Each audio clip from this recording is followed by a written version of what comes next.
கருணாநிதி, மு.க. ஸ்டாலின், உதயநிதி ஸ்டாலின் அப்படின்னு சொன்னாலே நமக்கு என்ன தோணுது? வாரிசு அரசியல் எதிர்க்க தோணுது. ஏன்னா நம்ம ஆப்போசிட்ல இருக்கோம். இதுவே நீங்க அவங்க சைட்ல இருந்து பாருங்களேன், சப்போஸ் ஒரு அவங்க ஃபேமிலியில இருந்து பாருங்க, இல்ல அவங்க கட்சியில இருந்து ஒரு மெம்பரா இருந்து பாருங்களேன், உங்களுக்கு அது எதிர்க்க தோணாது. ஏன் சொல்றேன்னா, எனக்கு பர்சனலா தளபதி பிடிக்கும், நான் தளபதி வரையன், தளபதிக்காக என்ன பண்ணலாம்னு வச்சுக்கோங்க, உயிரை கொடுப்போம் வைங்க. ஆனா அவன் பையன் யாரு எனக்கு எதுவுமே தெரியாது. இப்போ அவர் ஒரு படம் நடிகரும் அனௌன்ஸ்மெண்ட் கொடுக்குறாரு, எனக்கு ஃபுல் அண்ட் ஃபுல் தளபதி பார்த்த எனர்ஜி தான் இருக்கு. அவருக்கு நான் என்ன சப்போர்ட் பண்ணணும் அதே சப்போர்ட் அவங்க பையனுக்கு பண்றேன். ஸோ இப்படி பார்க்க சொல்ல அது அவங்க சைட்ல இருந்து பார்க்க சொல்ல தப்பு இல்லைன்னு தான் தோன்றேன். அந்த மாதிரி ஒரு எக்ஸைட்மெண்ட் தான் எனக்கு கொடுக்குது. பயங்கரமாக அனௌன்ஸ்மெண்ட் நம்ம எல்லாரும் நினைச்சிட்டு இருந்தோம், ஏற்கனவே தெரியும் அவர் படம் பண்ண போறாருன்ட்டு. எல்லாரும் நம்ம எல்லாம் என்ன நினைச்சிட்டு இருந்தோம்னா, யுவன் சங்கர் ராஜா மியூசிக்ல லைக்கா ப்ரொடக்ஷன்ல த்ரூ விக்ரமும் சஞ்சயும் டைரக்ட் பண்ண போறான்னு நினைச்சோம். ஆனா இங்க கதையை வேற மாதிரி நடக்குது.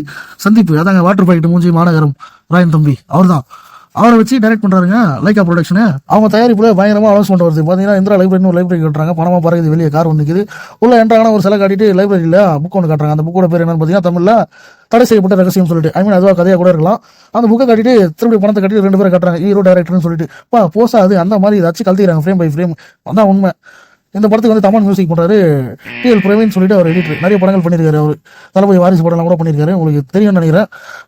இந்த படம் எப்படி இருந்தாலும் பயங்கர ஹிட் தான். அது ஹிட் ஆகுதோ இல்லையோ நம்ம பசங்க ஹிட் ஆகிடுவாங்க. என்ன நான் சொல்றது, உங்களுக்கு என்ன தோணுதுன்னு கீழே கமெண்ட் பண்ணுங்க. இந்த மாதிரி இன்ட்ரெஸ்டிங்கான வீடியோ பார்க்கணும்னா நம்ம சேனல் மறக்காம சப்ஸ்கிரைப் பண்ணி வச்சுக்கோங்க. அப்பதான் நான் போற வீடியோஸ் உடனே உங்களுக்கு வந்து சேரும்.